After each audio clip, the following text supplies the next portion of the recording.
قرآن مجید کی سورۃ البقرہ میں اللہ کریم نے فرمایا وَأَتِمُّ الْحَجَّ وَالْعُمْرَةَ لِلَّهِ، فرمایا اللہ کے لیے حج اور عمرہ پورا کرو، اللہ کی رضا کے لیے حج اور عمرہ یہ کام کرو، پر کرو اللہ کی رضا کے لیے، اللہ کی رضا کے لیے حج اور عمرہ کرو۔ میرے نبی کریم صلی اللہ علیہ وسلم سے ایک صحابی نے پوچھا یا رسول اللہ صلی اللہ علیہ وسلم سب سے افضل عمل کون ہے، کون سا ہے؟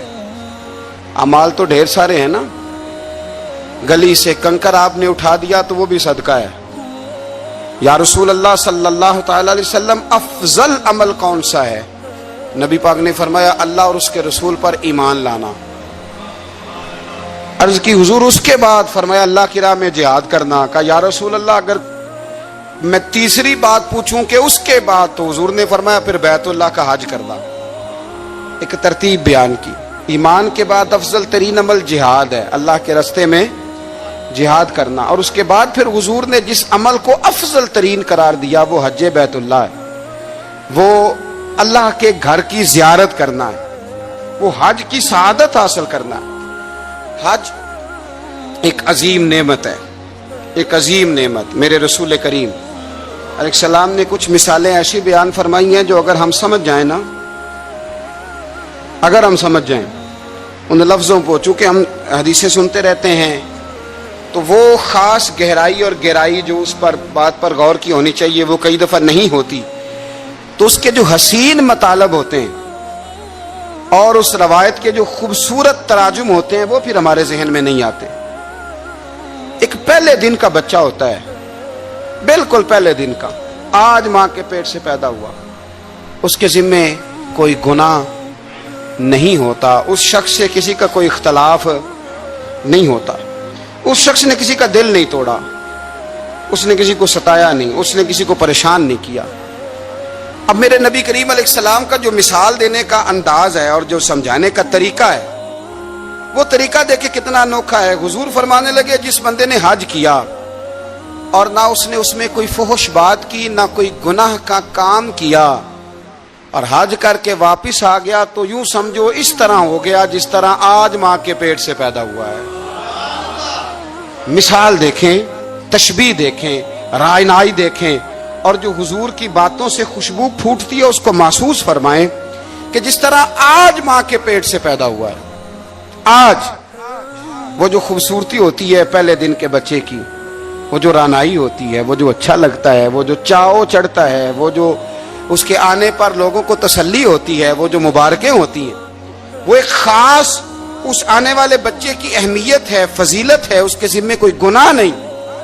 فرمایا جو حج مبرور کر کے آئے، گناہ سے پاک حج کر کے آیا، یوں سمجھے کہ آج ماں کے پیٹ سے پیدا ہوا، اللہ نے اسے اتنا نواز دیا ہے، اتنا۔ ہاں اس کے ذمے اب جو حقوق العباد ہیں وہ اس نے ادا کرنے، اس کے لیے وہ کوشش کرے، اس کے لیے وہ جد و جہد کرے، لیکن وہ سمجھ لے کہ اب مجھے کوئی اعزاز ملا ہے۔ بزرگ کہتے ہیں کہ یوں سمجھو تمہیں ایک نئی زندگی مل گئی جب تم حج کر کے آئے ہو، ایک نئی زندگی، تمہارے گناہ معاف کر دیے گئے، اب تم نے ایک نئی ترتیب کے ساتھ اعمال کو شروع کرنا۔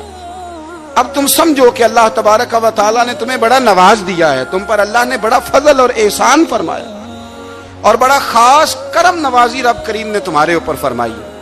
اس ترتیب کو سمجھیں، اس کو ذہن میں لائیں، اور پھر دیکھیں کتنا اعزاز والا کام ہے۔ صحابہ کا کیا مزاج تھا؟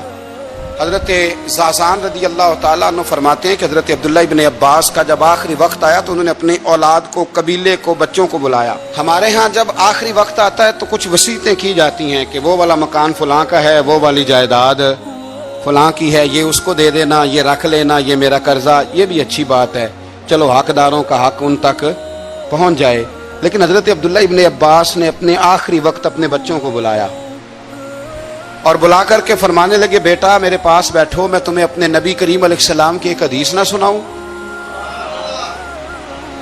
اللہ کرے ہمیں بھی حضور کی حدیثیں سناتے سناتے ہی موت نصیب ہو، آمین تو کہہ دیں یار۔ اللہ تعالیٰ اسی رستے میں نا موت عطا کرے۔ میں اپنی حیاتی تو قربان تھی وہاں محمد محمد پکیندے گزر گئی، محمد محمد پکیندے گزر گئی، احد نال احمد صدیندے گزر گئی۔ نبی کریم صلی اللہ علیہ وسلم کے غلام کیا کہتے ہیں؟ حضرت عبداللہ ابن عباس حضور کے چچا زاد بھی ہیں، اپنی اولاد سے فرمانے لگے تمہیں حضور کا ایک فرمان سنانا چاہتا ہوں۔ انہوں نے کہا جناب سنائیے، بتائیے۔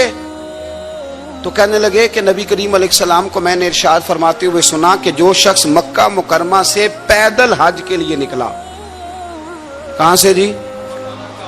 لفظوں پہ غور کرنا، یہ نہیں فرمایا گھر سے پیدل چلے، کہاں سے؟